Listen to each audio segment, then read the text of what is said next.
Well, you never know what you're going to get on this channel. Whether it's camping stuff or boat stuff or CNC things or workshop projects, it's always a mystery. So for right now, this is something I've been chewing on for a while.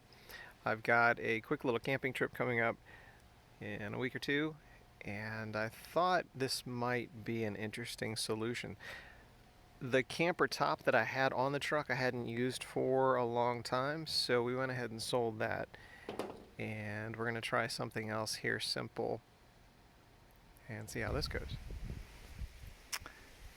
The F150 short bed, it's a 5.5 foot bed, and with the tailgate down we're up to about 91 inches or so, about 5 inches short of 8 feet. And based on some measurements for these instant up tents, I think it'll fit in here, and I think we'll have enough height in the back as well. So for a quick overnight, we don't need to be carrying a rooftop tent or do anything as far as putting a tent on the ground. So we're going to open up this pop-up tent, unzip it, let it go, let it fill, and see if it fits in the back of the bed. Easy, fast, simple, lightweight truck tent. I'm actually surprised how well that actually fits and works in there. So we've got our top cover here, and we've got our screen,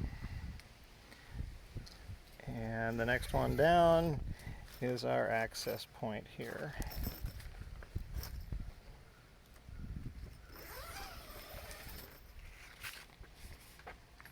Cozy and roomy.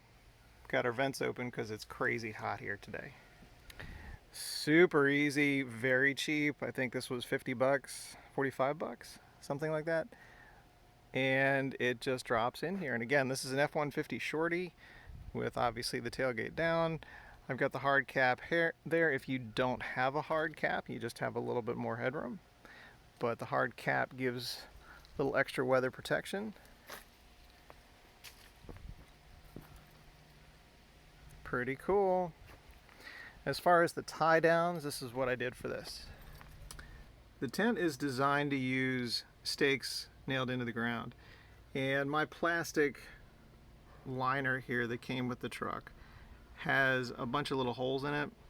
So what I did, I just used 2 small holes, one in that corner, one in this corner, and just ran the rope through and then cleated it off on my tie downs over on the side. If somebody did not want to drill a hole through their liner or anything permanent, you could mount some blocks, or you could use some sort of system that would push down from the top of the cap or the lid. But in this case, this worked out pretty well for me. I'm actually looking forward to using this thing in the next week or two because this looks so cozy. But let's just open this up.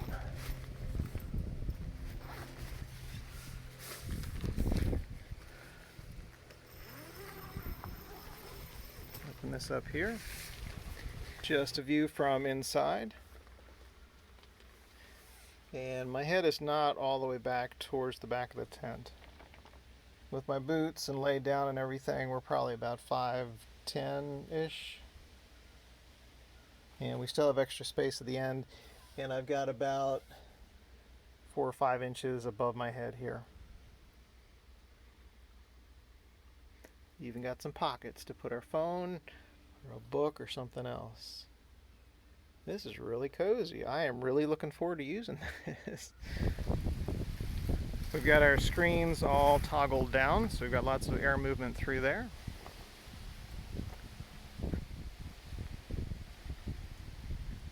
Really cozy inside. This came together really well.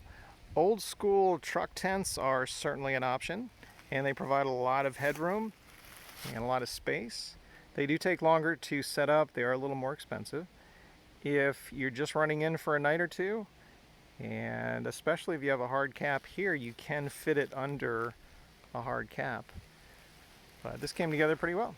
Cozy, affordable, fast, and we can break this down probably in a minute. We undo 2 cleats, pull the ropes out from the back, and then fold this guy up, close the bed, and move on. Kind of cool. Thanks very much for taking a look.